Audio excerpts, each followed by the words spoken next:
We made it. It's Friday. Thank God it's Friday.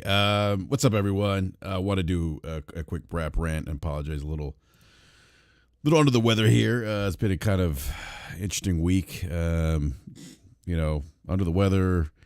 Buddy of mine passed away, which kind of made me reflect on a lot of stuff. The last 2 years, again, this has been crazy with the pandemic and everything. It really has. Like, think about, I don't know. It's just been wild. What's up, Kurtasi says TGIF. Yeah, thank goodness it's Friday, right? Please, everyone, enjoy the weekend, right? Spend time with your loved ones, friends, family, whoever that may be, and fucking live life. You know what I'm saying? Like, look back at the last 2 years of the pandemic, and I feel like I've lost 2 years, if that makes sense. I suffer from anxiety, so dealing with that shit, that anxiety went fucking crazy during the pandemic for me. But it's interesting. People, friends, family, people in the community I interact with on Twitter, video games, kind of helped me get through the pandemic. I'm sure I'm probably not the only one. But yeah, it's been weird. It's been a weird last 2 years, and this year in particular, kind of sucked. The stuff with Optimus Code, and I miss him a lot.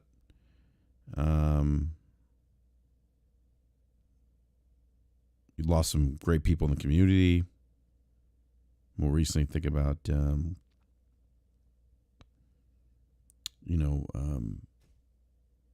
Kal-El and, this is, and my buddy passed away. He was my age, had a wife, he left a wife and 3 kids. So, think about that. I have kids. I just, like I said, just, if you, and I kind of have taken this lesson myself, with the pandemic, just fucking live life. Go out there and live fucking life and enjoy it and just fucking do things you want to do. If you want to travel somewhere, go. Yeah. If there's something you've been wanting to do, do it. Just do it. We only get one shot at this. And, the last 2 years at least has kind of reminded me of that, and really amplified that point, because I think prior to the pandemic, I was so lost in, thank you, Gerard. I appreciate that, man. That means a lot.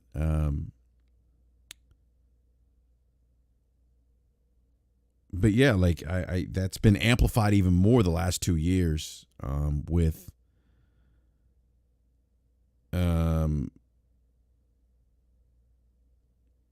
that notion of living your life and you only get one shot. Like, I think if I reflect back 2 years ago, pre-pandemic, I think I was in cruise control. Like, I was in autopilot, just fucking going through the motions of work and shit like that. And,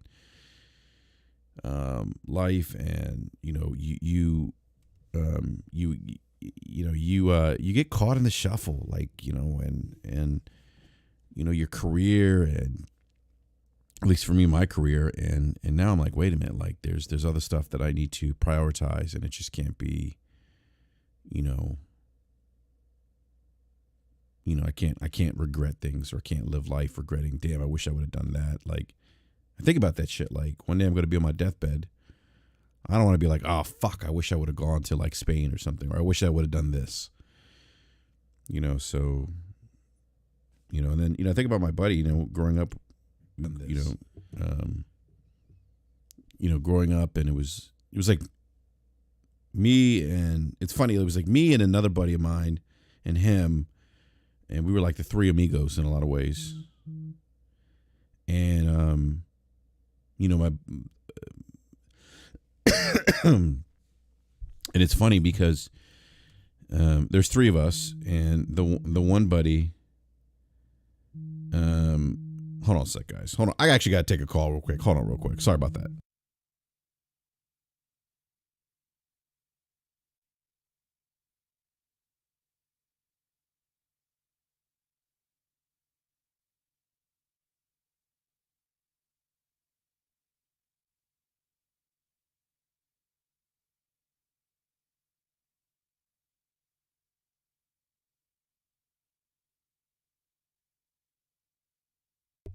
Sorry about that. I take a quick phone call. It's actually my dentist office confirming my appointment for next week. So anyhow, but yeah, it's wild. Like there's three of us. You know, we're really close, and you know, actually one of my buddies now out of the three of us actually is my neighbor, lives down the street from me. So you know, we reconnected after some years. I moved here to this neighborhood, and so we've been hanging out. But anyhow, yeah, I mean, just I think the last few years is really kind of just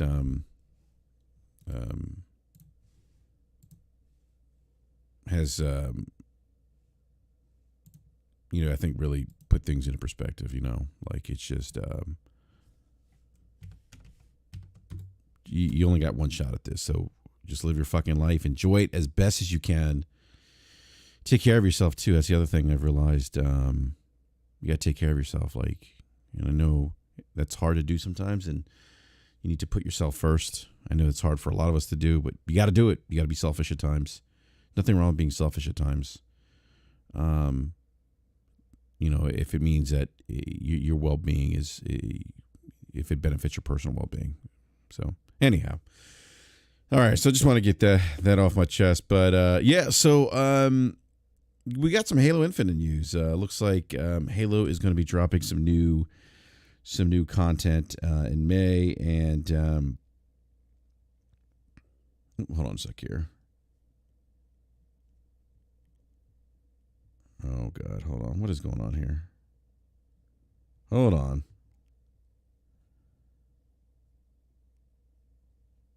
All right, sorry about that. All right, so Halo Infinite is they released a new trailer for the season 2 called The Lone Wolves. It's going to have some armor updates, mods, things like that. Looks like there's going to be some improvements to the currency or how you earn XP.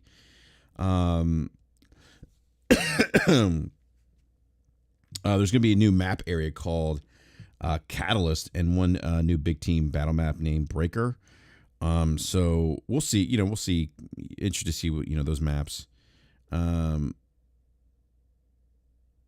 the season 2 story has actual story.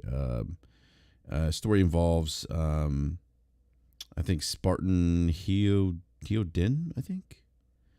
The story involves, them being told through a mix of cinematics, story-themed events, battle pass items, things like that. So,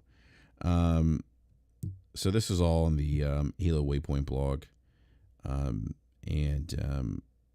yeah. I mean, look, I mean, I think all of us have been asking for, for Halo Infinite, content, and this is dropping May 3rd. So, about 3 weeks or so. Well, a little bit more than 3 weeks, but this is coming out soon. What's up, Dark Optimus? Hold on a sec here, guys. I'm going to retweet this link out.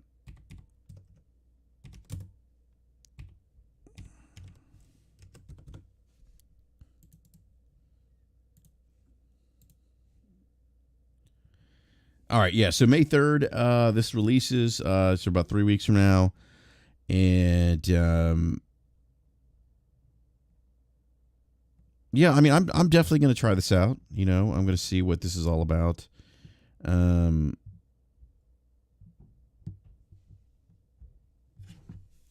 on a sec here, guys.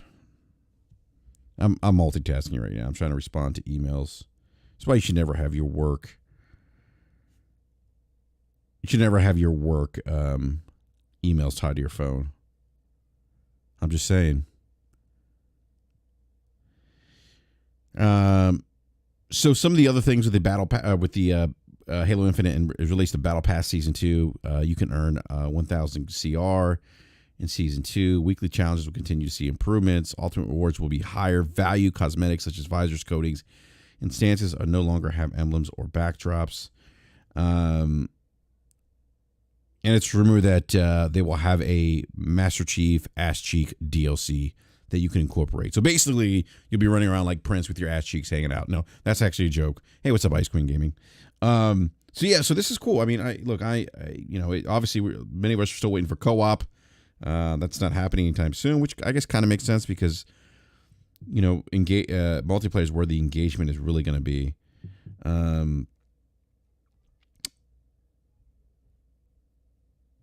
I mean, some of the armor sets look okay. I saw pictures of that. They look okay. The other thing I was going to mention too is what I would like to see with Halo. What's up, Big Mike? What I'd like to see with Halo Infinite is I'd actually like to see them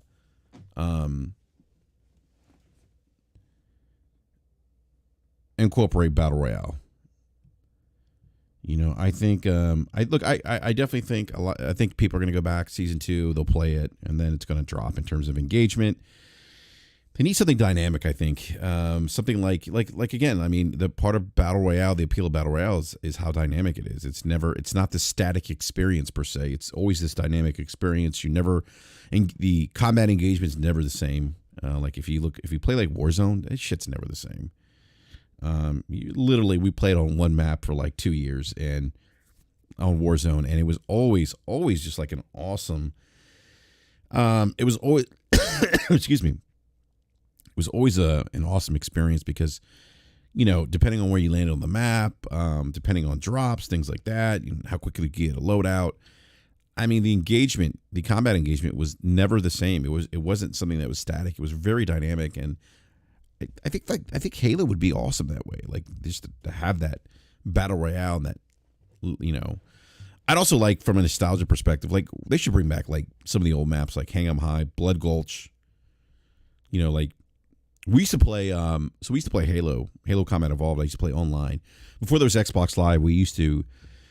Used to go to like GameSpy or used to go to Xbox Connect, and you used to do like a virtual LAN through XBC. And then you would play people virtually. And so Hang 'em High and Blood Gulch were like the two popular maps. CM Wazer says, what are your thoughts about what is happening with Microsoft Activision deal at the moment? Nassim, unless there's new updates, I mean, I know that Activision had hired contract employees full-time as QA, paying him $20 an hour. That's still not a lot of money. And then with Raven, they're not, they haven't, and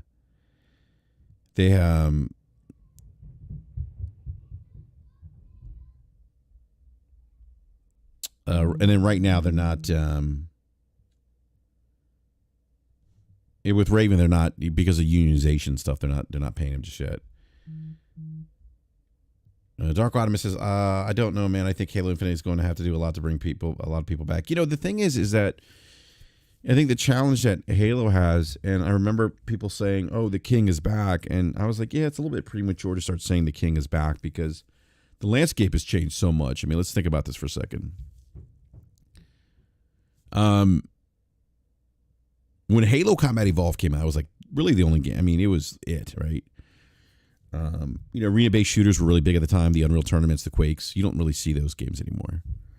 The one thing that was nice about Infinite, especially in the as we live in the world of Apex Legends and the Fortnites of the world, the Warzones, PUBGs, it was an arena-based shooter. Nice change of pace, right? But times have changed. I mean, and that's why I think if you're going to maintain engagement, throw Battle Royale in there, right? I mean, don't get me wrong. Look, I mean, the gunplay mechanics, the gunplay in that game in Halo Infinite's great. Although I do think Bungie does better gunplay, but that's another conversation. I was playing Destiny 2 earlier this week with Game Logic. I hadn't played Destiny 2 since the release of the Witch Queen, but I mean, yeah, it's awesome. The gunplay in that game is fantastic. But yeah, I mean, Halo Infinite. I mean, I think if they're gonna, if they want to maintain engagement, I think, yeah, Battle Royale. I mean, I would play Battle Royale in Halo Infinite. I think a lot of people probably would. But yeah, I think look, I mean, obviously, they're going to focus on bringing multiplayer content first and foremost. I think before we get the co-op and other things, Forge. I think we're gonna get. Excuse me. I think we're gonna get more multiplayer content first. But yeah, Kratop's agreed. It's not 2006 anymore. It just isn't. Chris says Battle Royale didn't work for Battlefield, but Battlefield had some other issues, technical issues. I think that poo-poo that experience.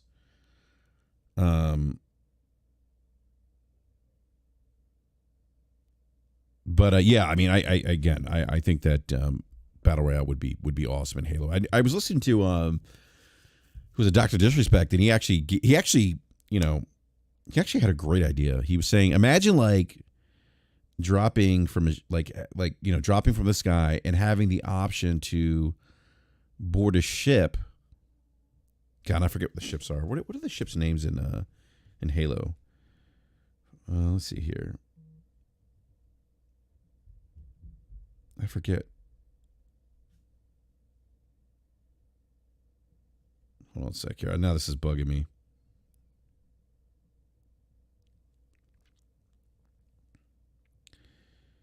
What are the small ships?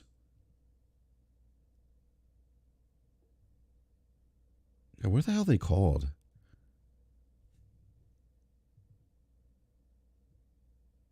Hold on. This is bugging me now.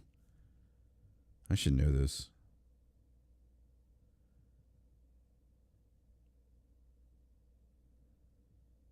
Anyhow, I can't remember. Okay, so he's like, imagine like the whatever the drop ship's called. I forget what it's called. So Dr. Disrespect was like, remember, if you take the drop ship, imagine like if you're just drop in the sky, you're kind of like heading down, kind of like Master Chief does in those cutscenes. You're just nose diving, and you have the option to board a drop ship, and in that drop ship, you can actually get your loadout or customized loadout, but you're at the mercy of where that dropship is. And I thought it was a cool idea. It was like, yeah, just imagine you have the option of either, that free for all drop in Halo Infinite, like Battle Royale, or you have the option of, dropping into a, dropship, picking up, custom loadouts, but you're at the mercy of where that ship actually lands. You're not actually picking you're not picking your landing spot. Like that's the trade-off. And I was like, actually, that sounds pretty cool. Again, that adds to that dynamic. It adds to the dynamic, if you will, of what I like about Battle Royale. I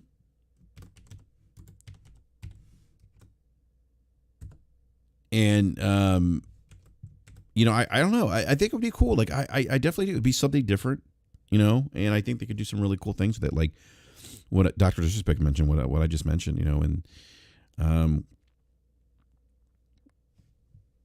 my God, saying hello to some people in the chat here. So that's May 3rd. I'll be back on Halo Infinite. I'll be playing it on PC because I can play it at highest settings at over 100 FPS. PC is the best place to play video games. I'll just leave it at that. Speaking of PC, by the way, I was actually playing Cyberpunk 2077 last night, and wanted to now that I got this new PC with a 3070. Fame says thanks for being live, brother. Helps pass the time while I work. I hear that, Fame. I hear that, man. By the way, check out Level 1 Gaming. I always enjoy listening to Level 1 and the Double XP podcast, Fame and company. Hey, you know what, Dark Optimus? Let me tell you something. PC is the best platform to play. Let me tell you why, Dark Optimus. It is flexible. We don't have to pay for online multiplayer. We have a plethora of games, library, if you will. We get all Xbox first-party games day and date. We have the ability to upgrade on the fly if we want to. So that's why Dark Optimus PC is the best place to play video games. No, Dark Optimus, PS5 is not the best place to play video games. It's PC, sir. And you know this. You do know this, Dark. So I'll be back on Halo Infinite. I'll be playing a little bit. Yes, Keyup91 says games are cheap on PC. They're relatively cheaper. Although we're starting to see $70 games trickle in. But you have you have options. I use CD keys to buy games. Rarely do I ever pay full price for games on PC. So that's a great point, Kiep 901. Kratopsy says PC is the best, but PlayStation 5 brings value with their IPs. Look, I'm going to say this. Sony needs to bring their first-party PS5 games or PlayStation games day and date on PC. Day and date on PC.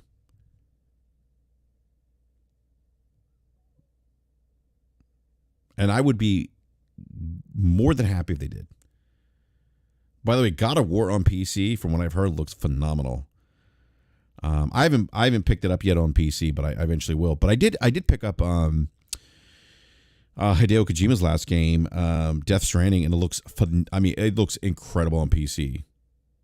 And if I'm not mistaken, I think that game's running on Unreal Engine 4. I don't know. Did you all see the Unreal Engine 5 presentation? That actually looked pretty interesting. I got to say, like, Unreal Engine 5, what they did with that Matrix demo, wow, right? I don't know how many of you all played that, but that demo was, like, great. It was awesome. So, it was so, like, lifelike, in this open setting. So, I wonder, like, if we're going to get games like that, in the near future, games that look like that, like open world games. The Witcher will be using Unreal Engine 5, so I'm excited about that. See what CD Projekt Red can do with Unreal Engine 5.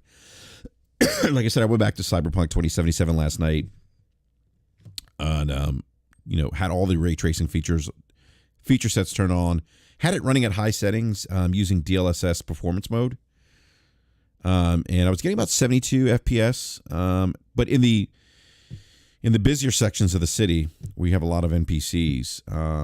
It's probably dipping to like high 50s. Chop says that Matrix demo destroyed my PC 3080. Wow. Yeah, I didn't run it on PC. I think I played it on the Series X. That's what I played the demo on. Oh, Decima Engine. Thank you, Cryptopsy. I don't know why I said Unreal Engine 4. Yeah, Decima Engine, which is Decima Engine is a pretty incredible engine.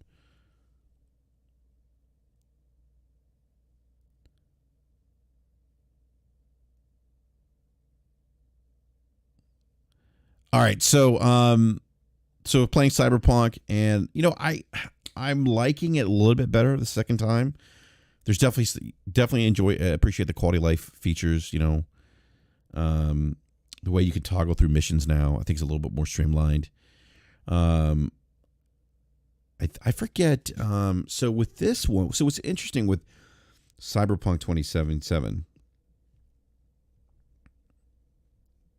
Well, one, I don't think this game should have been released last generation. I thought this should have been a current generation game. I really do. I think that it. Hats off to. Excuse me. Hats off to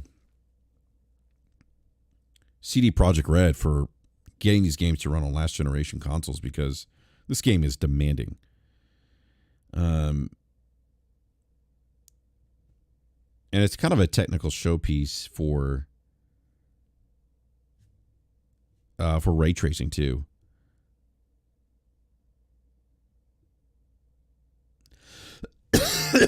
Excuse me. Sorry, guys. I mean to cough. I'm a little under the weather.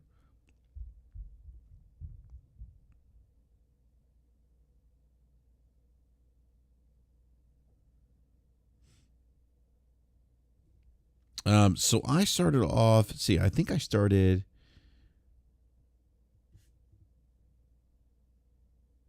I'm trying to think here. What did I start off of?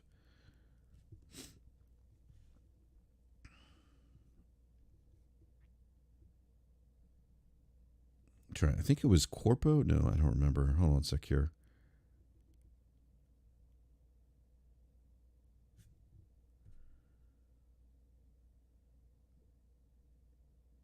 So okay, so I think the first time I played Cyberpunk 2077, I start off as a nomad, and that's basically like a life path choice you get in Cyberpunk 27. Basically, that dictates V's background during the game. V is the main protagonist in the game. You could either play V as a male or female. But I went with Corpo this time, and the Corpo was a different, had a different like intro to the game than the Nomad. Like Nomad started off like I was out in the desert somewhere driving around trying to get some stuff. Corpo, you start off in like this big corporate building. There's some things going on, and like some shady shit, assassinations. And so you start off the game a little bit differently. So I've liked that so far. So, Draunt J with the $2 super chat says, man, you're always getting bots in the chat. Look, man, let me tell you something, Draunt J. Thank you for the super chat. I talk to everyone. I talk to everyone. Everyone. Talk to everyone. That's just what I do. Everyone's welcome here at BRAP. We are platform agnostic. Although you do get priority on BRAP if you game on PC, but that's another conversation. Soldier for Life says BRAP SOCOM need to make a return. Yeah, I would agree with that. There's rumors that it's in work, so we'll see. So I'm enjoying Cyberpunk a little bit more. And it doesn't have, I played it the first time on PC on my 2070. Now I have a 3070. So my new build's a 3070 GPU, 32 gigs of RAM, and Intel 12700K CPU. That's liquid cooled. And so for me, I'm definitely getting better performance. Don't have some of the bugs, things like that. And I think some of those things were smoothed out anyway. So I'm going to go back to playing it later on today. Took the day off because, like I said, I'm a little under the weather and just, yeah. But I'm definitely going to go back and play it later on today. And, I needed a palate cleanser from Elden Ring. Like, I'm on New Game Plus on Elden Ring right now. And, I was running through the bosses and, had some troubles with Marikith, the block. And now I'm just like, I don't know. I just needed to put it down. I mean, I love the game. Don't get me wrong. I love Elden Ring. But I needed to put it down because I was like, okay, it's time for me to do something else.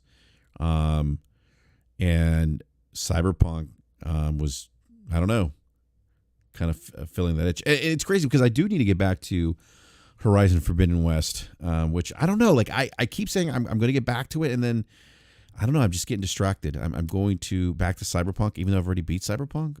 I don't know. It's really weird. It could be because I've been playing so much on my PlayStation 5. Maybe I just want to change the scenery. I tend to do that sometimes. If I'm too much on one platform, I'm like, I got to try something else. And that's just great of just having, being blessed to have the option to do that. So, Draunt, is it Draunt TJ or Draunt J? I don't know. But thank you again for that second super chat, $5 super chat. Says, no, not those kind of bots. I'm talking about the spam bots. I don't have a problem with. Oh, the spam bots. Yes. I don't know why I get spam bots. You get the Russian ones, and then we got these like adult ones. I have no idea why. That's weird. But I've seen the Russian ones come in the chat a couple times. Yeah, I don't know. I think it's because Kratopsy's here. That's why. That's why we get those adult ones. All right. So if you guys have, I'm going to talk about Xbox Series S. There has been some stuff on the Twitters. I don't know if you guys have seen this, that the Xbox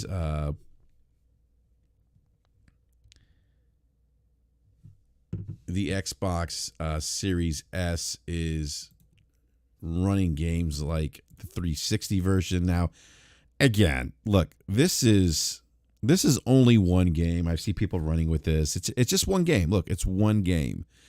But Digital Foundry did a graphical comparison look at the Final Fantasy game. I forgot the name of it now. Final Fantasy Strangers of Paradise, right? And what Digital Foundry is saying is that the Series S graphics often look like PlayStation 3 or 360 games. In fact, some of them wouldn't look out of place on a PS2 game. And they're saying obvious Xbox Series S has a deficit in memory. So there's that. And, people are running wild with that. Look, it's one game. I don't know. I don't think it's. I tend not to think that these things are that big of a deal. I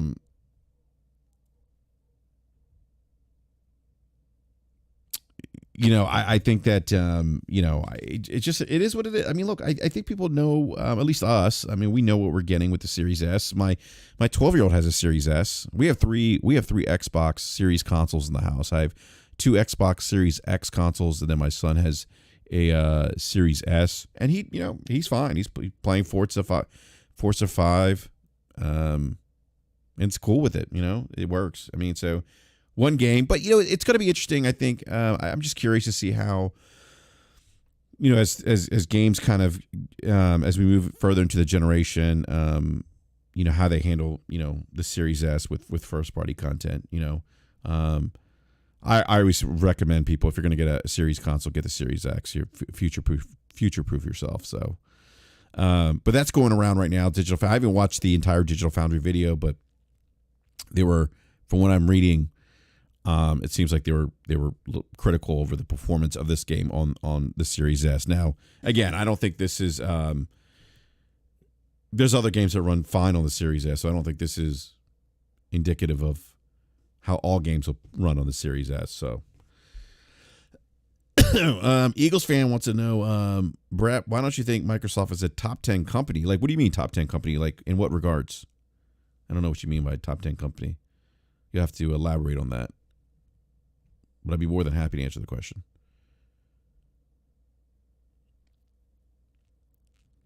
Yeah, Kratopsy, that's the thing I'm wondering. Like, for more demanding games, like how is a Series S going to perform? What's up, Talus Gaming? How is a Series S going to perform like in the future, right? Like that's what I'm wondering. Like how are those more demanding games going to work? And I'm not saying they're not going to. I'm just curious. You got to be careful asking questions here. People get upset. Eagles fan. Oh, for my tweet. Okay, so Eagles fan. So I think people are conflating what I was saying. So, what's up, T-Rock? So my point. I'm an island boy. That's an inside joke between me and T-Rock. All right, so people are kind of conflating what I was saying.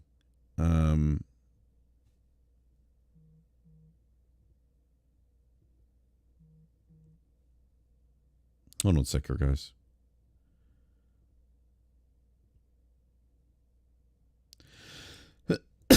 Excuse me.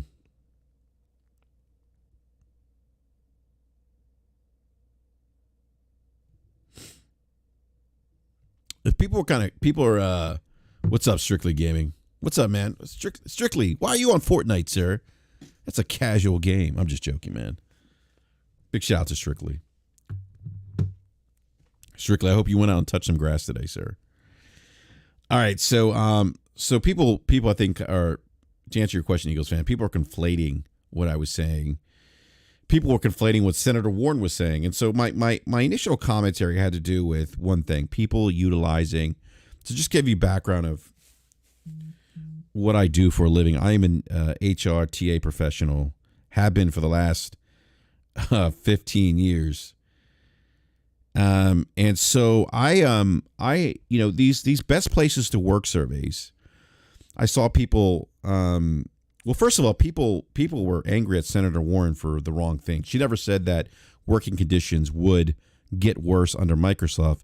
What she said was they could, but people didn't read the article that was attached to her tweet that included the letter from the senators on what they're concerned about, which is the could, which is very important. If you're going to make commentary, at least know what you're making commentary about. And people really jumped the gun with Senator Warren. It was pretty bad. Like I am going to call that stuff out, regardless if it's coming from Xbox fans or PlayStation fans or Nintendo fans. Like, I think we just got to be careful when we make commentary or go after U.S. senators in that way. Because, and I saw a lot of examples of this, with the pandemic. people were making commentary about, things like vaccines without really understanding vaccines or science per se. And so we just need to be careful that we don't make comments without actually knowing what it is we're commenting about.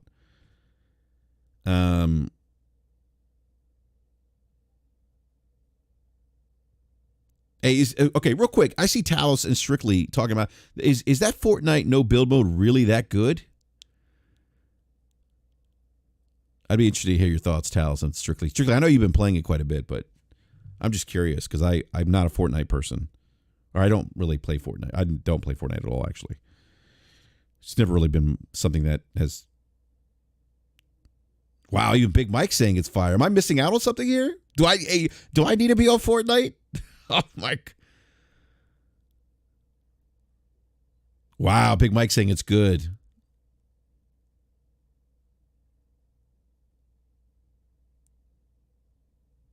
All right. I gotta... Let me know what platform you guys are playing. Slow-mo is playing it? Slow-mo? Wow. I got to talk to Slow-mo. Yeah, Strictly saying it's fire. Wow. Okay, Strictly. All right. I'm going to have to check it out. What platform are you guys playing it on? I got to see where Slow-mo's playing it too. I can play it on PC then if it's cross-play. I'm going to have to play that shit on PC. Wow. Never thought I'm going to have to try. I got to talk to Slow-mo. Hey, Big Mike and Strictly and Talos, I may be looking to get some games in.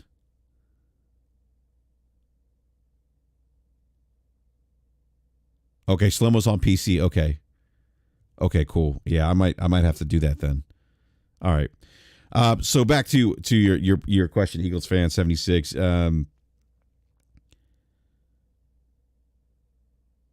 So people were kind of, upset at Senator Warren, what she said. So I was like, guys, one, I saw people using best places to work lists. Like someone used Glassdoor survey as evidence that Microsoft's a great place to work.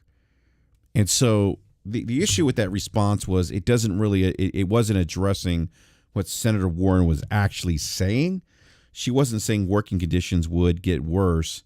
She was saying could have to deal with maybe potential precedent set with this acquisition or how it may impact labor relations in the industry and the ability for people to negotiate pay, wages, things like that, right? So it's more of a industry thing as it was specifically,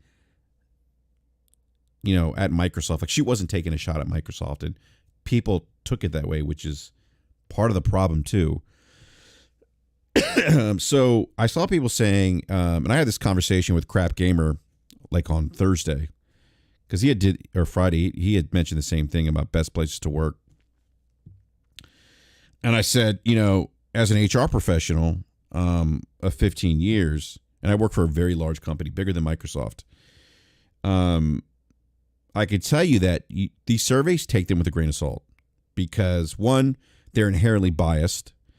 And I'll tell you why they're inherently biased, because majority of the people who do these surveys feel some sort of pressure or feel like they need to be a team player.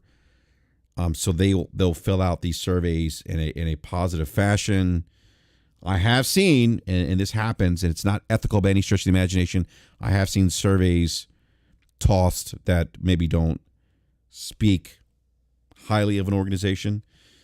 Because remember, these organizations they'll utilize these lists as for PR purposes, to get their branding out there and to appease investors if they're publicly traded, and to attract talent. Like it's a big thing too. They use it to leverage attracting talent into the organization. And often there's big marketing campaigns that are created internally to get people excited, to get people involved in these in these surveys. And there's even pressure on management to have a percentage number of people in whoever in that manager's team or department, whatever their department they're managing or team, to respond to the survey. So there's some internal pressure there to do that. And there's and the criteria of these lists are different. Forbes may have different criteria than Glassdoor. And so I just said, take those things with a grain of salt.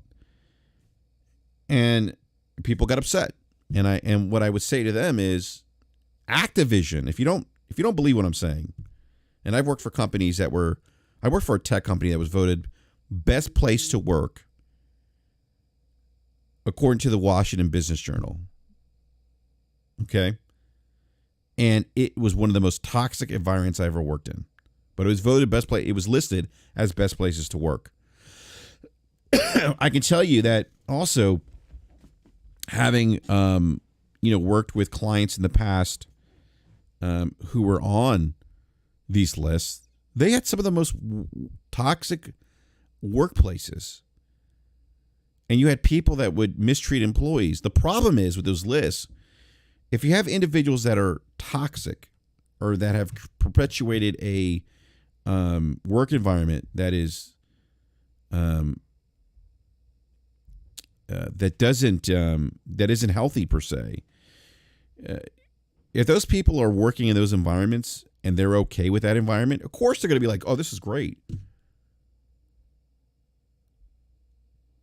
So I hope that makes sense, Eagles fan. And the other thing I'll say to Eagles fan is, think about this for a second.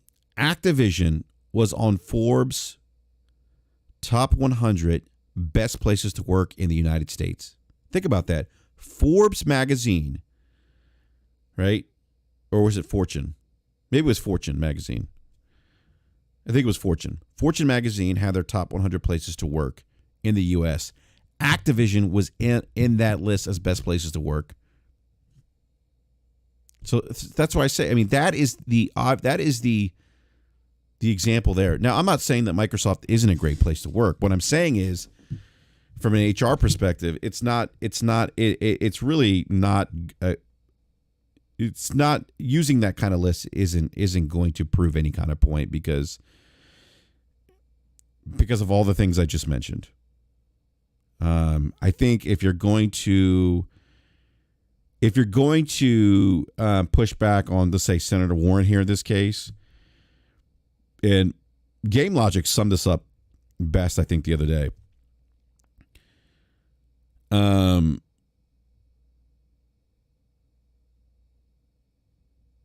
The best thing to do is,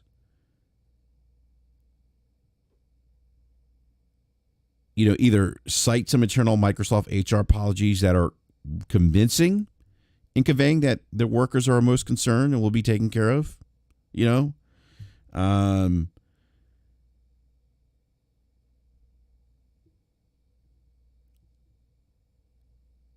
because really what Senator Warren was addressing is the concern of, worker conditions, and that's not a bad thing. And so anyhow, that was kind of my, I think there's a better way to communicate to Congress and the FTC on this matter rather than just bringing out a list. I mean, because those lists, again, from an HR and I've put together those lists, those surveys. I have taken part of. I can't even tell you how many of those surveys I've done, and created a few of those surveys for best places to work. Again, I was giving my professional perspective on that. Just take that with a grain of salt. It wasn't what I wasn't saying was a slight at Microsoft. I never said that Microsoft wasn't a good place to work. I just said what I was saying is, generally speaking, using a best place to work list, take those lists with a grain of salt. And that applies to any company that's on that list.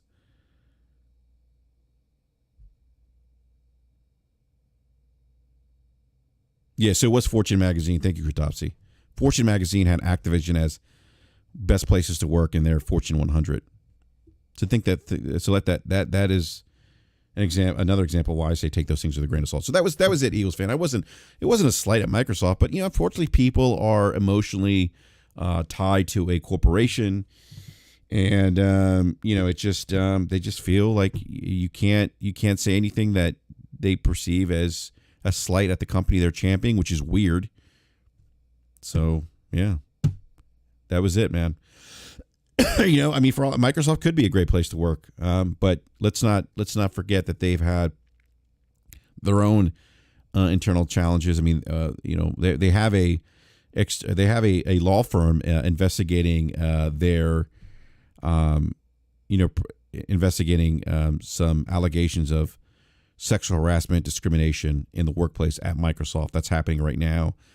Sony's even going through its allegations. There's 8 class action lawsuits against Sony right now for sexual harassment. There is, there was before Mixer shut down, there was a video of a Mixer employee, manager, openly referring to Mixer employees as her slaves, and she was a slave master. She was their slave master. And there was a black male employee that was there when she said that and was offended by it. He eventually left because he felt like Microsoft had not taken enough action against her. And when he had called her out on that, her response to him was, "If you want to work here, you need to have thicker skin." So that doesn't sound like best places to work. And my point is, from an HR professional, I can tell you that when you're in a large corporation like Microsoft, the dynamics are so complex in terms of company culture that you will have subcultures within the main culture. You see a lot of companies pushing towards a cultural one. I can tell you that's not easy to do. You're going to have individuals who have been with the company for a long time, who have an expectation of what culture is to them because they've been there for 20 years. Some people resistant to change. So, I mean, again, it was just from that perspective that I was saying these things, and people just got their panties in a bunch, and it was just ridiculous. So, anyhow, again, I'm not saying that Microsoft's not a great place to work. I'm just saying don't use best places to work lists as a platform to prove otherwise, because those things are flawed, and I know that from experience. So. All right. Speaking of Microsoft, I want to talk about Master Chief. Master Chief. So, Halo TV show has stunned Halo fans. Now, I'd be interested to see some data points on this to see, I'm going to use Twitter here, and this is totally anecdotal, but I feel like what I've seen on Twitter, I feel like there's like a 50-50 split here with people either really liking the Halo TV series or people not liking the Halo TV series. Well, actually, there's probably some people in between too that don't love it but don't hate it either. Now, they lost me at episode 1. I was like, nope, I'm not watching this. When I saw a human interacting with a Covenant, I'm like, no, this isn't it. I'm sorry. To me, The Witcher has set the bar for television shows that are based on video games. The Witcher has set that bar now. And I think The Witcher is a great show. So, look, I get trying to make a show that maybe wanting to make a show that people who don't play the game or not gamers could probably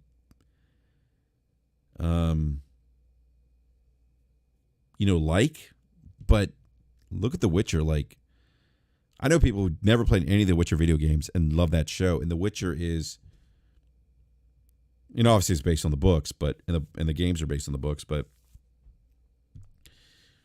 yeah, somebody says The Witcher is based on the books, though. Yeah, I get that. I understand that. But so is the game. And if you played the game, and you watch the show, they are, there's similarities there. Like, having played the game, like I remember I was explaining this to a friend. Yeah, no, I know the show story's not. You mean the show story, Mario Hate? Are you saying Are you saying The Witcher's not based off the games? No, I understand it's not based off the games, but the games are based off the book. So even if you just play the games, there's synergy between the games and the show because both are based off the books. That's my point. But they lost me. One, I didn't think the production values were great for Halo. It felt like Power Rangers to me. And I just felt like that. I just felt like for me, when I think of Halo, I think of this grand, just big experience, blockbuster experience. And that's a me problem. But I just didn't feel like it just didn't really grab me first episode. And then they lost me when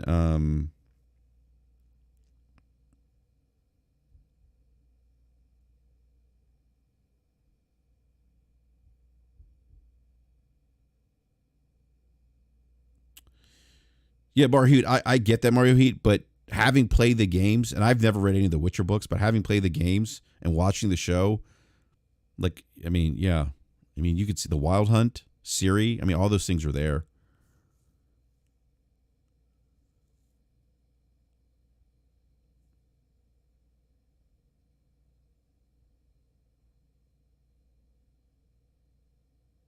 Yeah, Mario Heat, I got to disagree with you. I think Witcher sets the standard for video games turned to shows, buddy. I mean, yeah, I disagree. Anyhow, so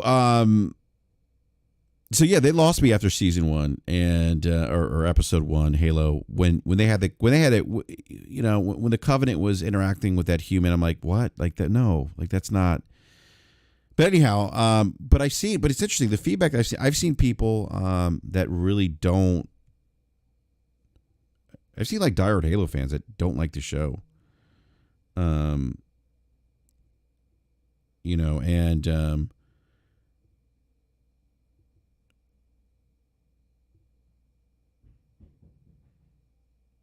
well, I'm not, Marhita, I'm not saying it's a direct adaptation of the games, the Witcher TV show. What I'm saying is, if you've only played the games,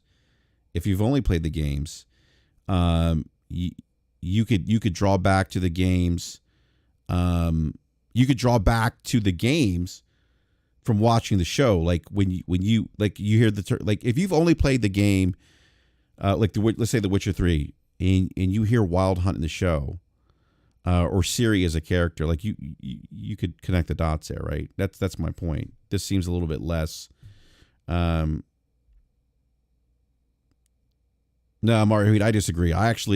He's saying if you only play the games, you wouldn't even understand the Witcher show. That's not true because I've never read the books. I've played Witcher 2 and 3, and I understand the show. So I disagree with that. Like, I understand what's going on. And I haven't read any of the Witcher books.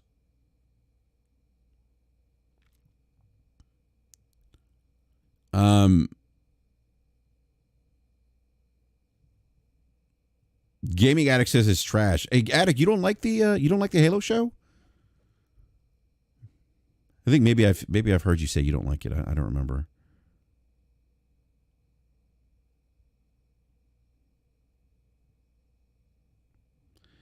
But yeah, I feel like there's and by the way, I enjoy Henry Cavill better as Geralt, believe it or not, than Geralt in the video game. Like, and Henry I think Henry Cavill. I mean, Henry Cavill's a big gamer, and he but he does a phenomenal Geralt. But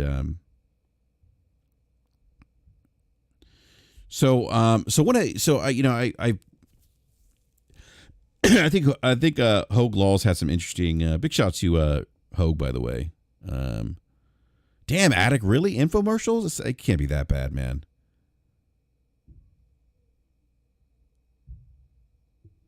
KB Addict's like, I'd rather watch infomercials. That's bad, dude. Yeah, Ramon Cavill nailed it. So I thought this was interesting feedback by Hogue. Hogue said, I always give a show 3 episodes to sell itself.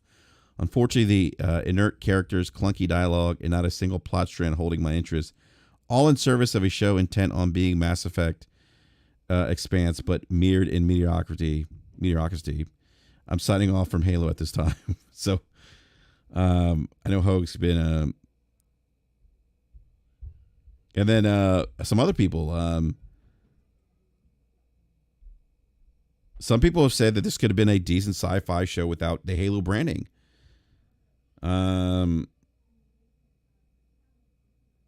Yeah, I mean, they lost me episode 1. It just didn't resonate with me. And again, when I saw the human interacting with the Covenant, I'm like, no, this is.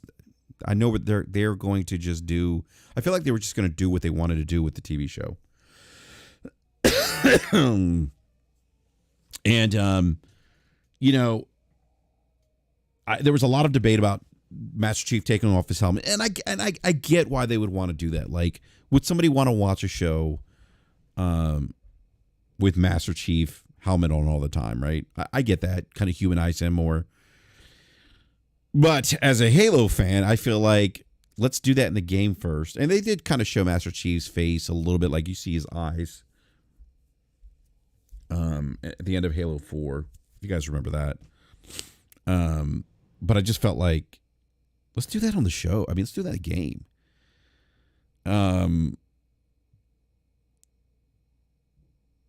Like, let's take his helmet, make that reveal in the game. But they weren't happy with just taking his helmet off. They went full on Mike Honcho. They shot off his ass cheeks. And I'm stunned. I'm seeing this on Twitter. I'm like, why are they showing Master Chief's ass? Why do we need to see his ass? What is the point of that?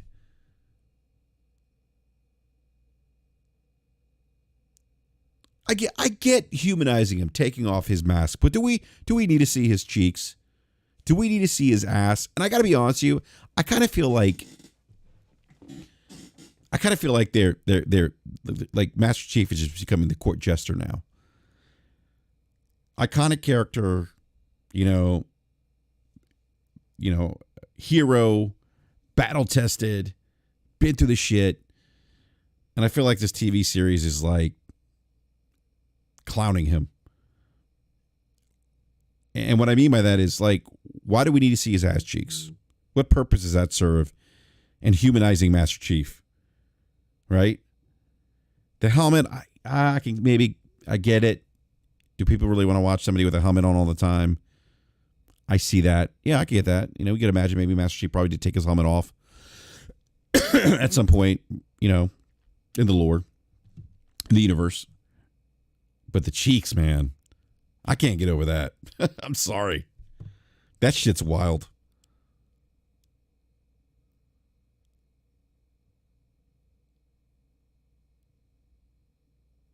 I mean,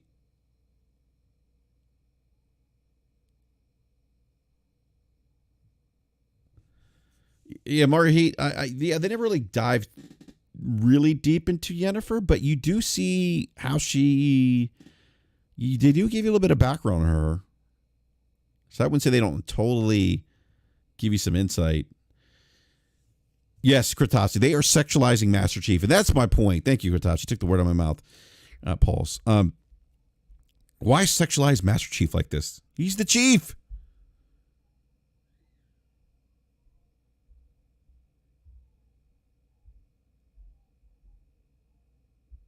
I don't understand that. What is the point of showing his ass? And now the running joke is, look at Master Cheeks. I don't know. I just feel like, you know, this show is just, I don't know. The ass cheeks, the human, you know, interacting with the Covenant listening to a human. What role does that happen? Like, they have gone full on, like, creative liberty on Master Chief. Just not for me. Now, if you like the show, look, I'm not going to begrudge anyone who likes the show. Mario Heat, why are you calling her Karen Cortana? Did I miss something on the show about that?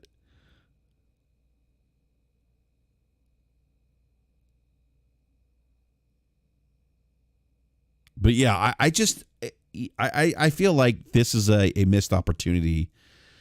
You're funny, T-Rock.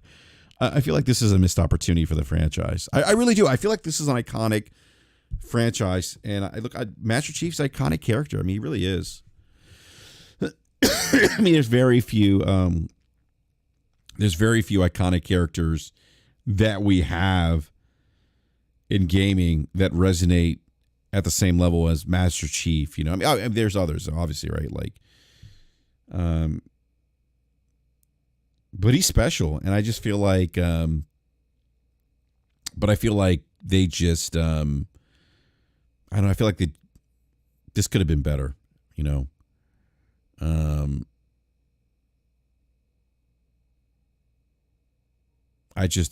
not. Production values are okay from what I saw season 1. But again, they really, I mean, again, I know I'm beating a dead horse here, but they just lost me with the whole human thing. And then when I'm seeing the screenshots of people on Twitter posting Master Chief's ass cheeks, I'm like, why? Why do we need to see this? I don't know if Attic's still there, but I'd like to get Attic, are you still there, man? You post something in the chat. I'd like to get some bullet points of why you don't like it. But it does seem like I feel like, you know, the community, the Halo community is kind of split on this.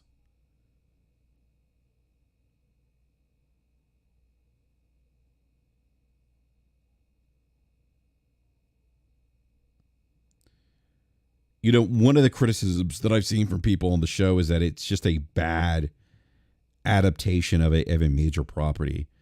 And that would probably sum up how I felt season, you know. What's up, Mooch? Mooch, I'm looking forward to Crossfire today, sir. Hey, Mooch, are we going to talk about Master Chief's ass cheeks? Is that a topic? Master Cheeks? Yeah, Mario Heat, dude, I am with you. I hope The Last of Us is not. I hope The Last of Us is a good adaptation of that game. I'll be disappointed too if it's not.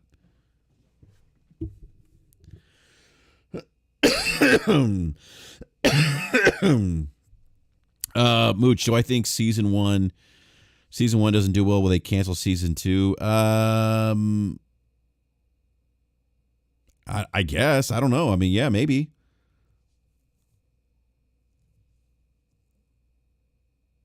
I mean, if it really tanks, I would imagine they would. You know, and it's actually available on other streaming platforms now for free. Or not for free, I'm sorry. It's on YouTube and I forget the other streaming platform. So it's outside of Paramount Plus now. But yeah, I you know, Mario Heat, I really do hope that, and I have a little more hope, if you will, for The Last of Us TV show, because it's HBO, right? HBO's involved, and we know the pedigree of HBO. But again, I mean, I'm not saying that that The Last of Us is going to be a great adaptation. I mean, we don't know. We'll find out. Hopefully it is. But yeah, I just feel like that it just doesn't, like, this for me, just if I think about, you know, Halo being this big property, and it you know, and again, I don't mean this like you know, it seems like a Battlestar Galactica type TV show, and I'm like, no, this is Halo.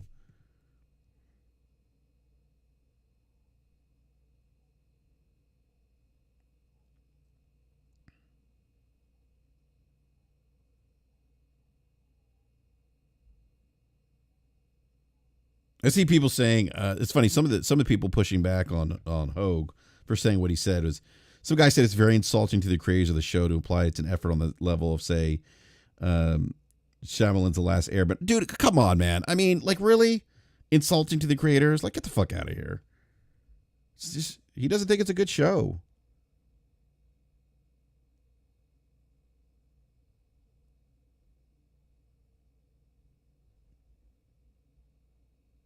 I just think they missed the opportunity for I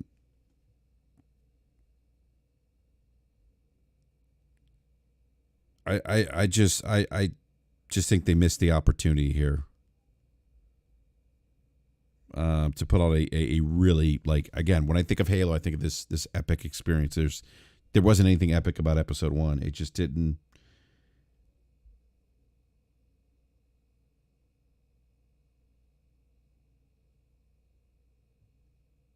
Yeah, it just doesn't do it for me. Doesn't do it for me.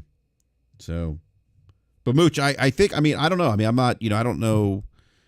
I guess, hey, Ramon, I mean, you could probably maybe give us some insight. I mean, if they greenlit season two, Ramon, and the ratings, like, say, tank, the viewership tanks, could they cancel it, Ramon?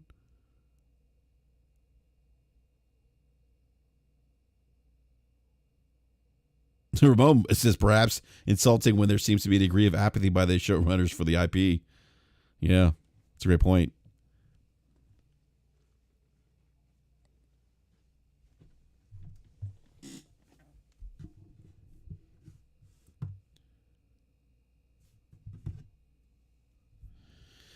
Boss says you have time to give the show time to map out the plot. That's good writing. What?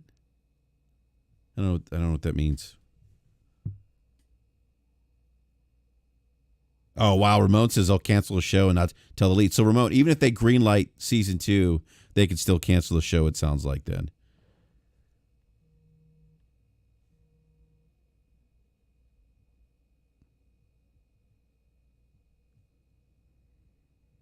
I think that's what you're saying, Ramon, right?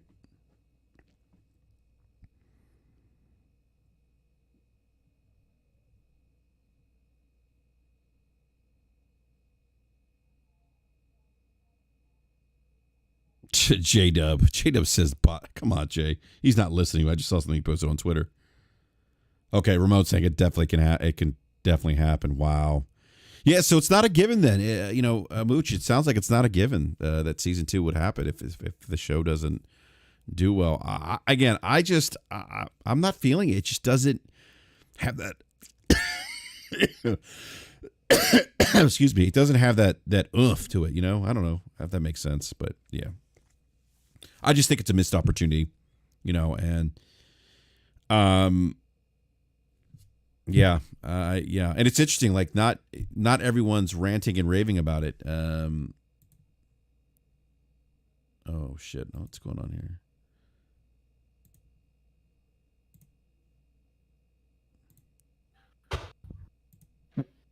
What you in here talking about? Oh, what's up, Forte? We're just talking about Master Cheeks.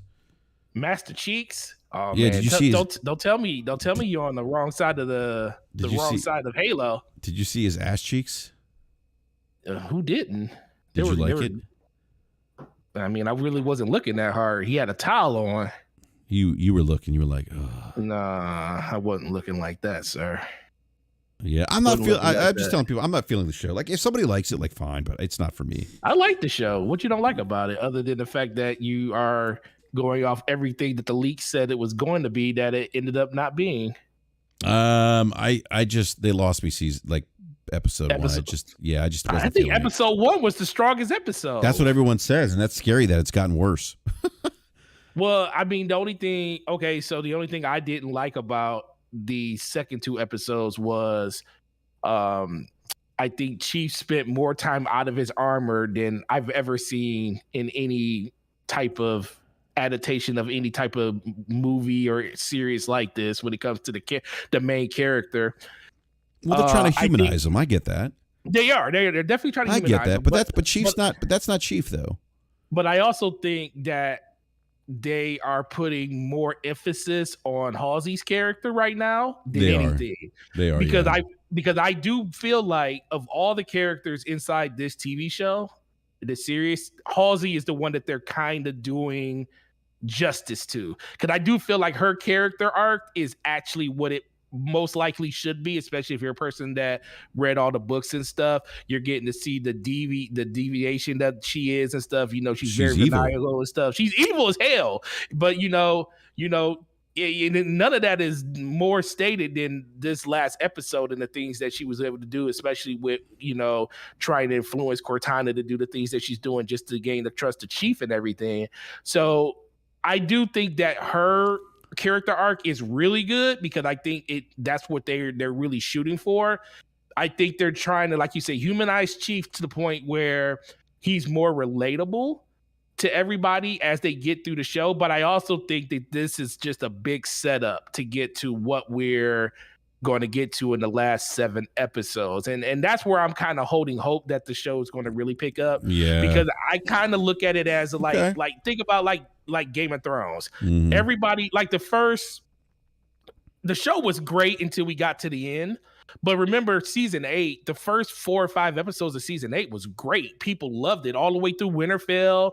And we got the battle of Winterfell and everything. And everybody's like, yo, this is great. This is great.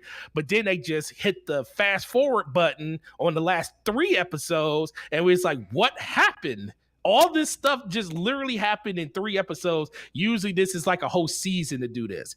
And I think that's where I think this show is heading to. I think they're in a direction where they want to get a lot of the theatrics out of the way first, and they want to get the build up, and then we're going to get back to, you know, what everybody wants to see, shooting Covenant in the face, because that ain't happened in 2 episodes, and it's kind of boring. But I do think it's really interesting. What do you think of their use of the elites inside of episode 3? Bro, I stopped watching after episode 1, man. Oh, so you haven't even watched 2 or 3 they lost. yet. No, they lost me. Episode 1 was they like literally lost. They you. lost Okay. me. I was like, no, I'm not watching. This shit looks like Power Rangers, man. I'm out. They Power Rangers. No, I mean, and look, I say that just to be funny, but I know. You know, I think for me, like when I saw a human interacting with the priest, the Covenant, I'm like, no, we're not doing this. Like that's not. I can't. And the writing, the dialogue wasn't great. It just. I don't know, man. I just feel like, and this is a me problem. Like you know, Halo is this icon. Master Chief's is an iconic character. Halo is an iconic franchise. I was expecting an iconic show, something like, you know, like Game of Thrones, like this big, like this epic experience, right? Yeah, I agree. You know, and it just, that's not it. And the dialogue wasn't great. The action sequences look not great to me. Like the assault rifle looked like he was holding a Play-Doh like gun. You know, like I'm like, you know, and I know people are like, you know, oh, that's, you know, minor. I'm like, it's not minor to me. Like it's Halo. Like Halo is supposed to be like this amazing thing, you know, and right. I don't know. Yeah, they lost me after season 1. I just find it interesting that it seems like the community is kind of split on this. Like some people like it, like really like it, or some people are like, this is terrible. That's kind of consistent with the Halo community, though. Always split on something, literally. Yeah, and everything else. But we had Attic here earlier said he'd rather watch infomercials. Wow. That's going a little too far. Shout out to Mooch. I'll be there tonight, man. I'm on vacation this week, so I'll be there with you guys tonight. We've missed you, Forte. Oh man, yeah. It's I literally, man, I missed you. We missed you on Brap Wednesday, man. Yeah, it was like, what was I doing on Wednesday? I didn't get home until like 10 o'clock because I saw you, and it was just you, B Money, and Game Logic in there. And then it was like 10:15 when I finally got home. So I got a lot of the stuff out the way, but it's just dealing with a whole bunch of just crap at home. No, you know how your wife is. You on vacation. You know how it is. You're on vacation. Your wife got you doing a whole bunch of stuff. You're going to get a list. Don't do. I was just like, listen, this is my staycation. No, not me leave out the house every 10 minutes to go do something. She's like, oh no, that's exactly what this is. No, so. You're going to get a honeydew list, man. Like that shit's going to happen. Oh, absolutely, yeah. But it's gonna, yeah. So I'll definitely be there with you guys on there tonight to talk about it. But yeah, I just want to tell people, just like, you know, enjoy the show for what the show is. It's you know what, Forte? I'm gonna go back and watch episode 2. You should go watch them. I mean, listen, just for research. Listen, you're not gonna be happy if you didn't like episode 1 lost you. Episode 2 and 3 might put you in a coma because of some of the decisions they made. But I'm just taking it for what the show is. I mean, hopefully it gets better.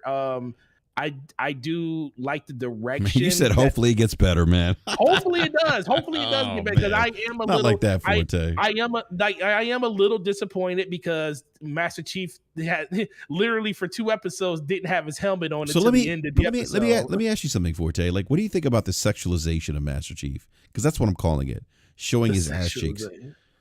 Listen, man, it was. Why do we need to see his ass cheeks? Listen, because it was a plot point for him to take it to show his ass cheeks. What is the plot point? He's about to get it on? No. He's you get a colonoscopy? Do you want me to tell you, or are you going to watch it? Is he getting a colonoscopy? No, he's getting his inhibitor removed. So why do they need to show an ass cheek for that? because that's where it is. It's like right above his. Okay, all I like, gotta at say the is, hey, bottom we're of his gonna thigh. remove your whatever it's called, and that's Yeah, it. but they listen, man. Come on now. This is 2022, man.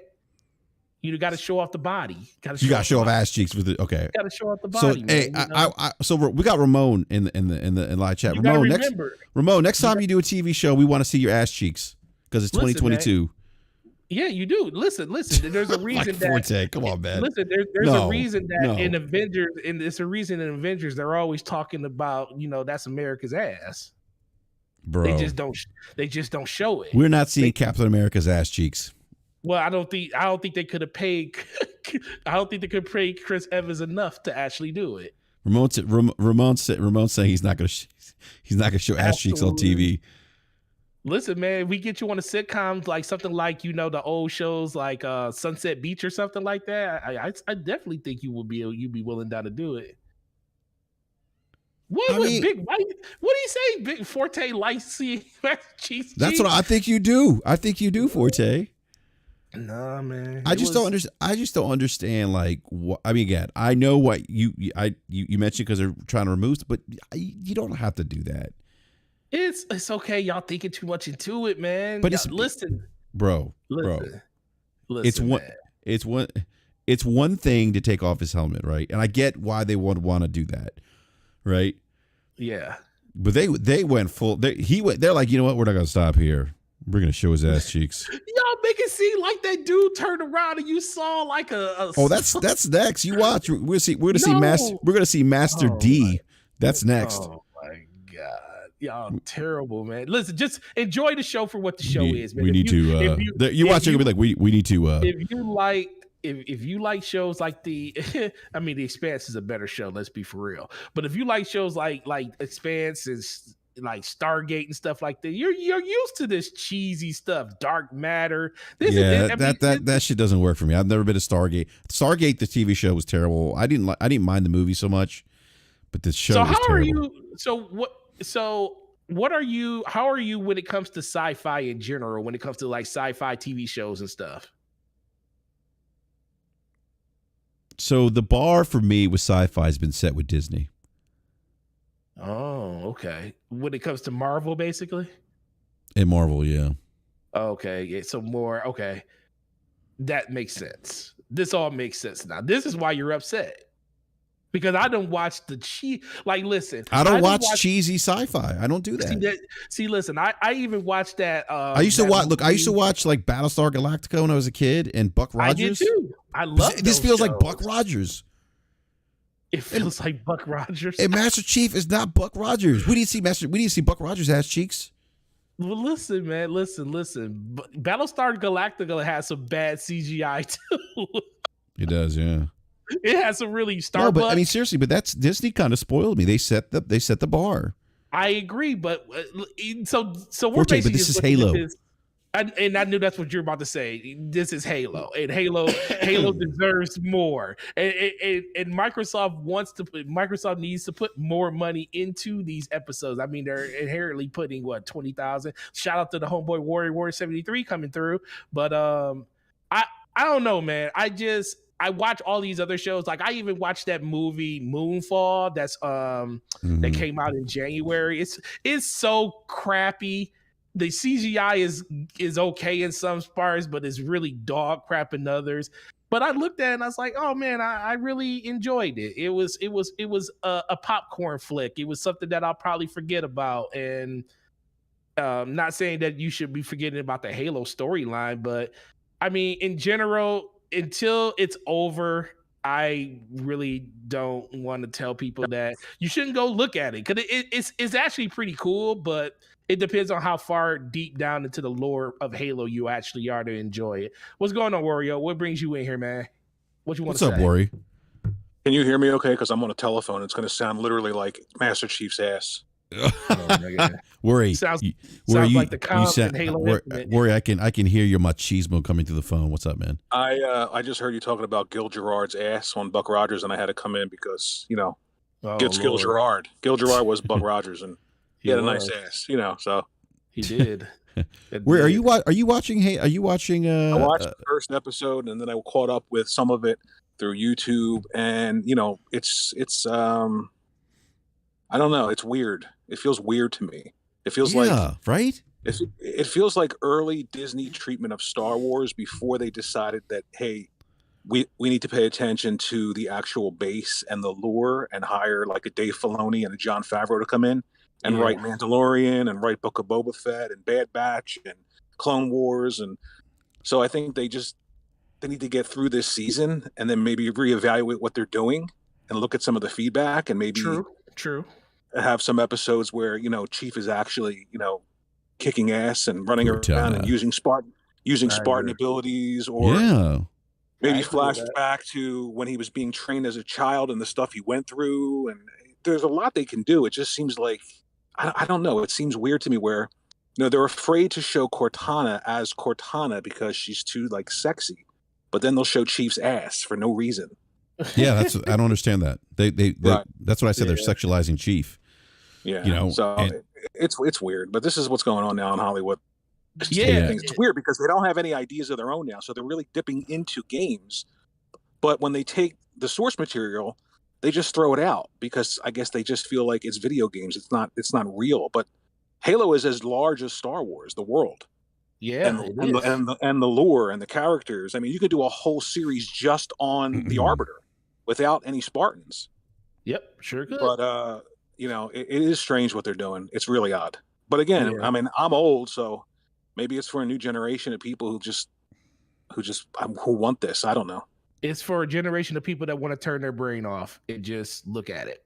That's all it is. Yeah, I understand that. You can have like they have that in Mandalorian too. Like they have the action, but there's still like, there's still an adherence to the lore if you follow it. I agree, but let me ask you this. Perfect example that you brought up the Mandalorian, because how did you feel about Book of Boba before the Mandalorian came?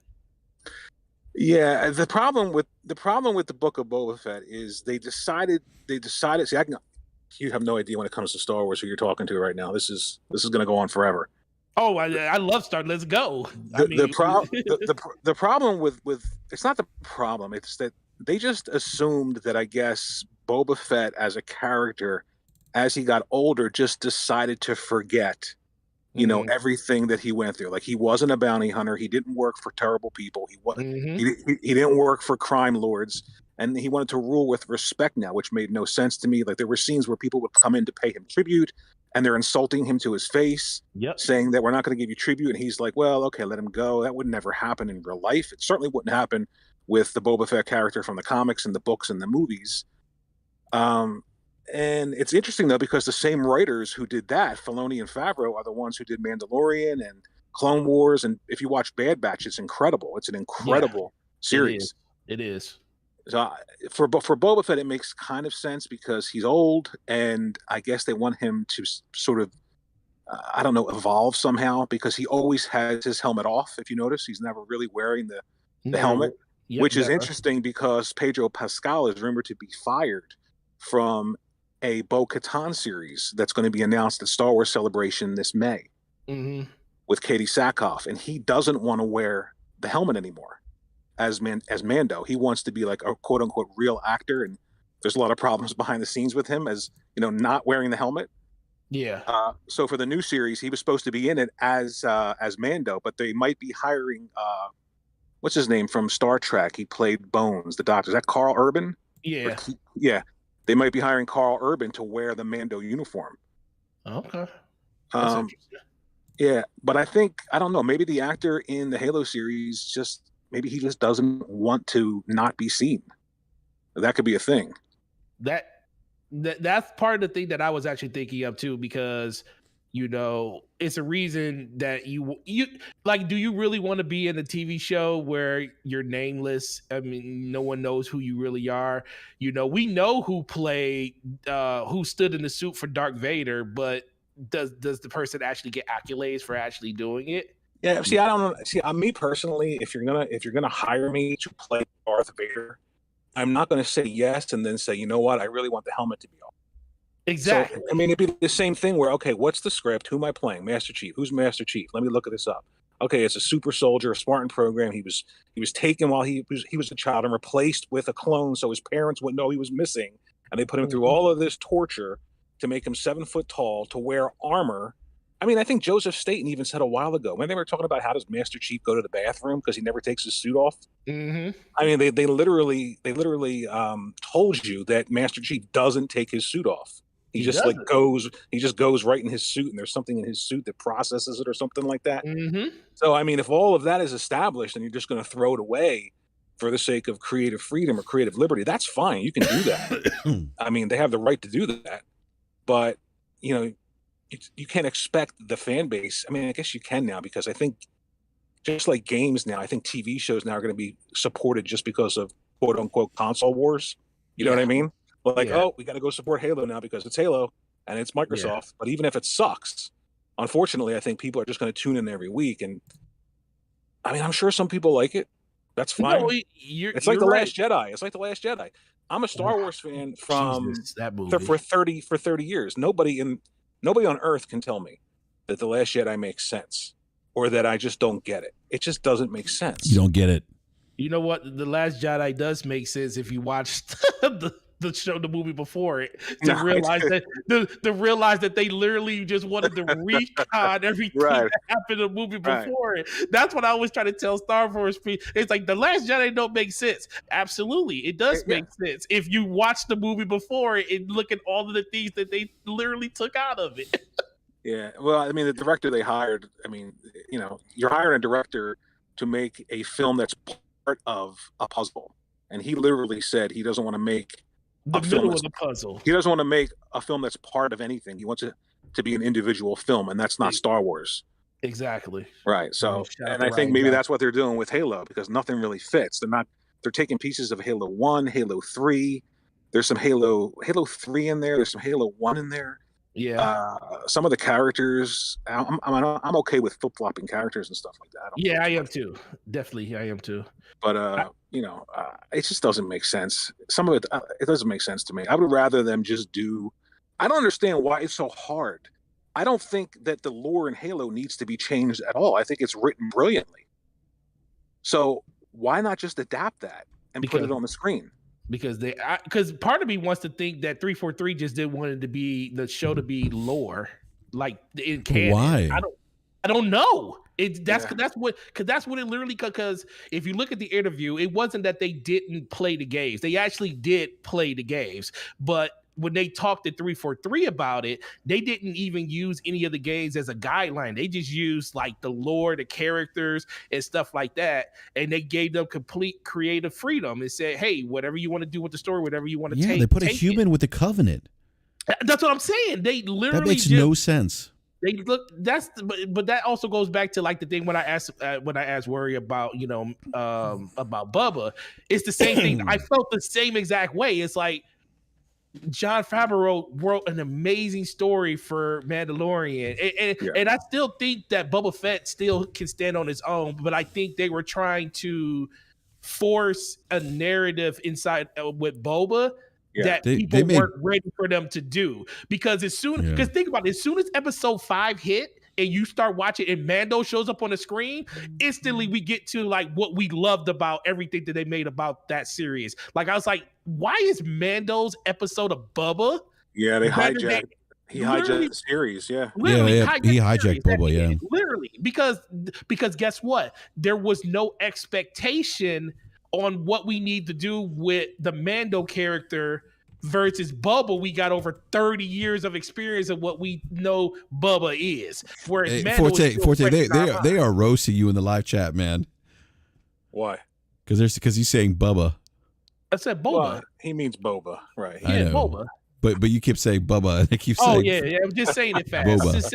Just saying it real fast. Whatever. But that was the thing that kind of was interesting to me when I saw that little change. I was like, as soon as Mando hit the screen, the show instantly picked up, and I was like super invested. That's a great point. Yeah, that's a great point. And he had his helmet on, and it picked up. And he had his helmet on. Right. Yeah. So, I mean, it got better. I think the last episode sort of led me into second season for that. Yeah. But that one part where, I think it was the first episode where he gets jumped by the gang outside of the bar after giving the tributes, and they put the tokens in his helmet. Yeah. And those guys with the shields, they're surrounding him on all shields. The only way out is up. I'm sitting there watching it thinking, you have a jetpack, right? So what do? You shoot a rocket into the shield so that the blast comes back on you rather than just activate your jetpack. And I'm sitting there thinking, all right, maybe I'm just a super nerd and I'm thinking that, use your jetpack, but the writers are super nerds as well.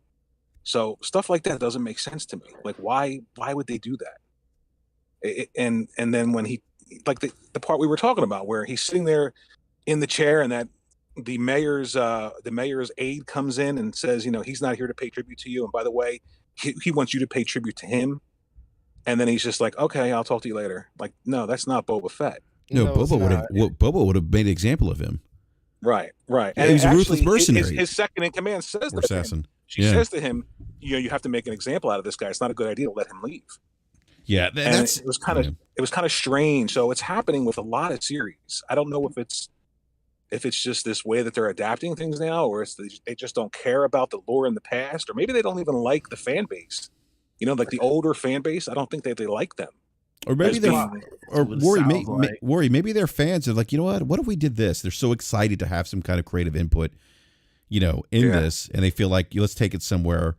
Their creative juices, they just run wild. Right?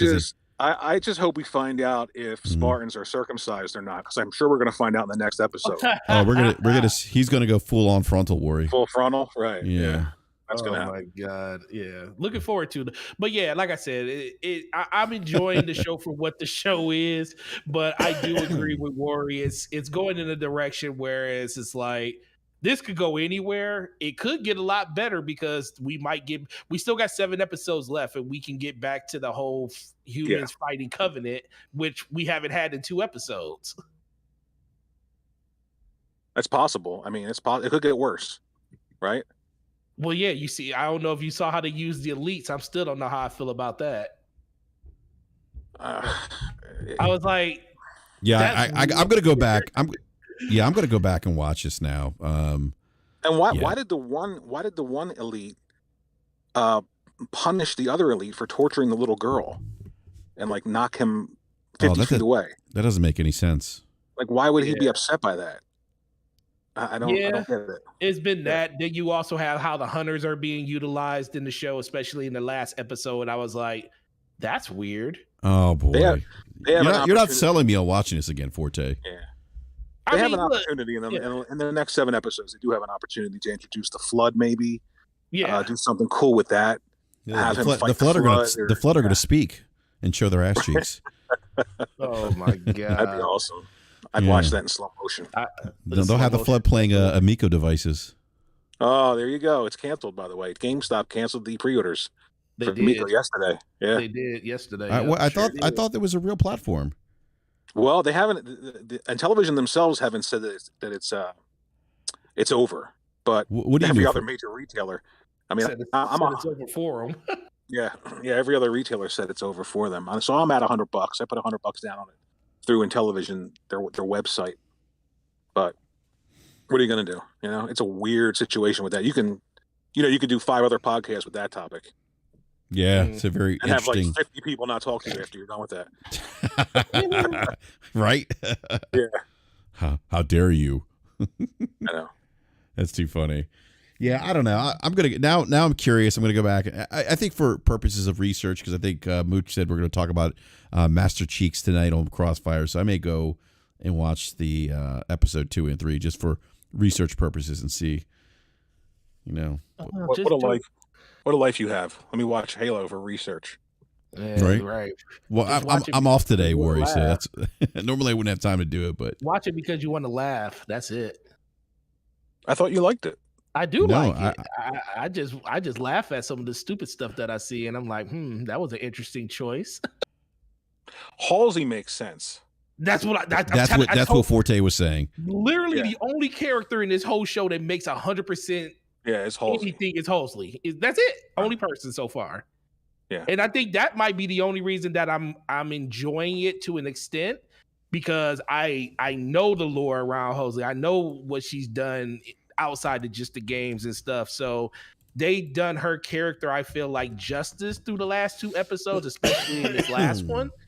So I think that's the part that really is helping me get through it. I'm just hoping that the Master Chief side of it gets solved Yeah. sometime soon. Just put the helmet on and have nothing else on. That would be cool. You're right. You're right. That would definitely make some people's day.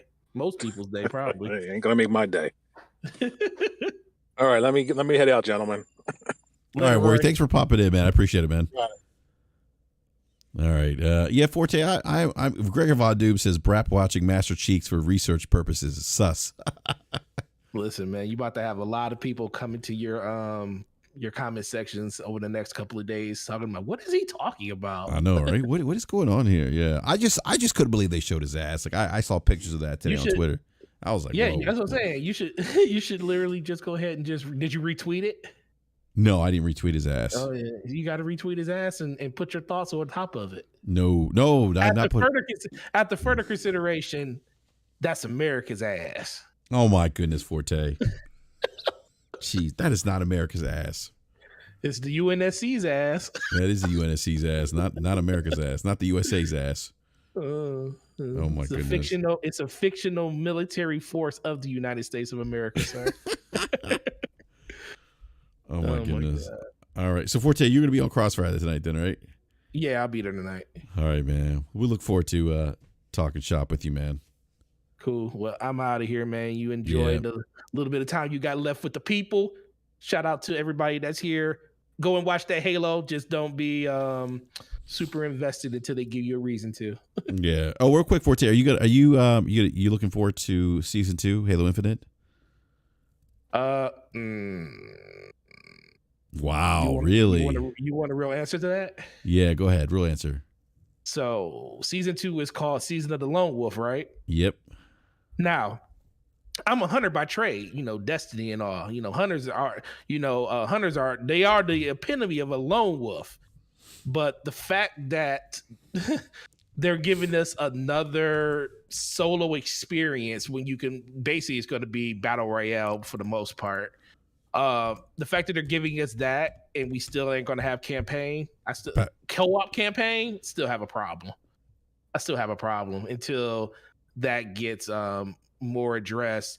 I do think that it's going to help some people get back into the game, but I think for the most part, a lot of people are have pretty much run their course when it comes to Halo until we get another DLC drop for the single player. Because I am invested in the single player because all the things that I seen, the last cutscene inside of the single player, I definitely want to see where that story is going to go. So they bought themselves some time with me for the single player side of it.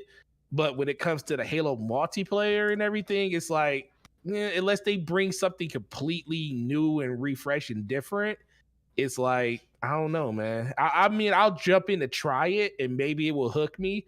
I just don't have any. I just don't feel like I need to play it, honestly. Yeah, I don't know why that is. It's just I love Halo, but it's like even when I go back and play, like I haven't played since January. And and I think I'm just tired of like the promises of this and that, and this is on this timetable and this is on that timetable. I just want them to just, release content and get the game into a state where we have a lot to look forward to other than just updates, like update here, update there. Here's a new update on stuff that's coming in 6 months. I have a problem. That's the same problem I had with Bungie and Destiny, putting out updates for PvP stuff that's not coming for 9 months. It's like the only difference is one side of the game is always getting content. So I really don't have anything to really complain about when it comes to Destiny as a whole, because 70% of the game is PvE. But Halo, once you beat that campaign, all you have is right now is PvP, because there's no co-op to go through the game and enjoy it with your friends and stuff again. So that part of the game just got really stale to me. And I don't know, man. I'll definitely jump in on May 3rd to see what it's like, because I definitely want to give it a chance, but it's disappointing, all the delays and the waits. And I just wish they would have just delayed the game until everything was ready. I know that's a very unpopular opinion because people wanted to play the game, but you only get one chance at a great impression. And I feel like Halo kind of blew by its impression, and now it's on the good graces of when are we going to get new content, and who knows when that's going to happen. Jeez, yeah. I mean, I hear you, Forte. I mean, I'll go back and try the multiplayer just to, try out the new maps and stuff like that. But I don't think it's not going to be something that I'm going to be engaged in, for a long period of time. I do think they need a battle royale mode. Look, I mean, arena shooters aren't really a popular these days. They're just not, Yeah. But but they may be okay with it. They may be okay with the engagement they have. I don't know. But at least for me personally, like I'll try it out, Forte. But I wasn't like doing backflips with this announcement. Like it. Yeah, and if I'm gonna play a shooter, it's gonna be Warzone or Destiny. I went back and played some more Witch Queen. This week. Destiny feels so good, man. Oh, bro. Let me tell you something. I was telling Game Logic this. I was like, the gunplay, man. Woo. So good, man. People. So good. People. That's the only reason people stick around. Oh, I'm telling, bro. That gunplay, great. Yeah. And maybe that's part of the reason that I don't have to play Halo, because I have a replacement for Halo. Wow. Destiny's a replacement? Destiny's always been dude. I've been on the record. I always told people that Destiny is the perfect evolution to what Halo was. You know what, Forte? I always thought, Destiny was the evolution of Halo. It is. Halo is tried and true. If you want I hate, because I don't want to make it come like I'm disrespecting Halo, because Halo you're not. Is the bare, like what Halo is the bare bones experience of what not tactical, but what arena shooting is. Like it's man on man, it's knowing your environments, knowing your weapon pickups and stuff like that. It's the bare bones experience of that, and it does it great. But they haven't, in my opinion, evolved itself to be more than what it is today. Whereas I feel like Destiny is, in all the crap that I give it in its sandbox, the one thing that can't be denied is the gameplay. The guns feel great. The movement feels amazing, and you feel like a Spartan that has unlimited power. If you ever called a Guardian a Spartan, that's what it feels like. Unlimited power inside of that game. And some people can't stand that unlimited power because it takes away from the gunplay in the game. But me, it's more of a give and take, and I'd rather have that than just have the bare bones experience that we have in Halo. But even in Halo, we don't get enough of those updates to keep you interested, because it was good enough to get me playing. I played I want to say 74 hours of the Halo multiplayer, which is a lot of time, but I'm not itching to get back into the game like I would be in something like a Destiny, or like if they come up with a new Warzone map or something like that. If they release a new Warzone map, I know Mooch, I know all of you guys are going to jump in there, because that's something that you're super excited to see how the new map plays. What's the new strategy going to be? Where's the new hotspots are going to be on the map? That's something that game is kind of built into you when you play it. What are you really excited for when you play Halo now? Weapon drops are going to happen at certain parts of the map, other than just learning the map. The map spawn rates and everything is pretty much the same experience. So I think that's the thing they need to kind of conquer. They need to figure out what's that 30 seconds of fun that we used to have when Halo 1, 2, and 3 was the main point of what a Bungie game was back then. It was all about the fun and engagement. And I feel like they kind of lost a little bit of that over the course of the Halo 5 development, or Halo Infinite development. Yeah. I hear you, man. That's some great points, man. But you're right, man. I think about the evolution of a Spartan, and I play as a Titan, right? That's literally a Spartan. Yeah, it's literally like Spartan armor, and you're just but that game never feels like I never felt like with Destiny, and I haven't played as much as you have, but I felt like it was, for the most part, as balanced as a game like that could be with the variety of weapons and character and class builds. You know, Yeah, I mean, it's not perfect, but to me, it felt like as close to maybe as balanced as you could get in that kind of game. I don't know if that makes sense, but. Oh no, you're right. You can't balance Destiny. Destiny is a game you had to throw balance out the window when it comes to that game. Yeah, like, but it does, but it gets close to it, I guess. Oh, it does a good job. It does a great job. I mean, if you want to say balance in a game like Destiny is where you can go into any engagement pretty much with any weapon, especially in the PvP, and be serviceable. Absolutely. That's where the balance is. Now, there is definitely a meta. There is definitely weapons and abilities that are standoutish that literally you want to crutch on if you want to be all about winning. But when it comes to like just picking up a pulse rifle or picking up an auto rifle or a hand cannon or a shotgun or a fusion rifle or even a bow, you can literally survive in Destiny's PvP. You just have to go about playing the game a little bit differently.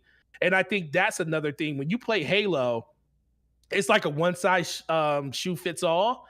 You know, yes, there's different play styles for different weapons and stuff that you get into the game, but 90% of your game is you playing with the base starting weapons that you have. You know, you load in with a sidekick or you load in with an auto rifle. You're running around with that weapon until you get a power pickup. In Destiny, you pick up, you go into the game with whatever loadout you pick. You pick your loadout in that game and you adapt to that play style as you're playing it, but you also got to adapt to the play style of other people around you. And I think that's the thing that makes it more exhilarating inside of a game like Destiny, because it's literally rock, paper, scissors every day, every moment, every engagement you have. Whereas it's like in Halo, it's like, I just happen to see you first and I just got a little bit better aim, so I can put you down faster than you can put me down. Yeah. That's what BRs are. That's what BR start is. Literally, I see you first. Because I always look at people. If I see you with a BR and I'm able to kill you, that means I either have a better shot or I saw you first. But I'd be dang if I shoot somebody in their back with a BR and they turn around and kill me. Because if they turn around and kill me after I got shots on them, that means I'm just bad. And that's the difference. And that's the difference in like Halo and other games. Yeah, it's true, man. That's a great point, man. Well, look, Forte, man. Thanks for hopping on, man. I appreciate it, sir. I appreciate you, sir. Thank you, man. That's the reason I came, because I wasn't on the show Wednesday, and I was like, well, you're here talking about Halo, and I actually watched the show, so just to give a little bit of my opinion on it. No, I appreciate that, man. No, absolutely. So yeah, we'll be on me and Forte will be on Crossfire tonight on Mooch's channel on YouTube. Yep, at 7 p.m. Eastern time. So come hang out with us. We'll be there. And big shout out to everyone in the live chat who hung out with us for the last hour and a half, really almost 2 hours actually. Really appreciate it. And open up that Xbox. What's that? Open up that Xbox. Yeah. You know what? My kids don't even want to play it. Still, open it up. Why is it sitting in the box? I'll need to, man. Oh my God. Yeah. You just put it on your TV and just sit it there, man. You just sit it there, right? Exactly. Yeah. So I mean, that's what a lot of people's systems do. Just sit there. Yep. So while they're on Twitter playing the Twitter game. Wow. They're getting that platinum. All right. We're out. Forte, thank you again. Big shout out to Warrior Word and everyone in the live chat. Again, we'll be Forte and I will be on Crossfire tonight at 7 p.m. Eastern time on Mooch's channel on YouTube. So come check us out then. We'll see you guys next time. We're out. Peace. Peace.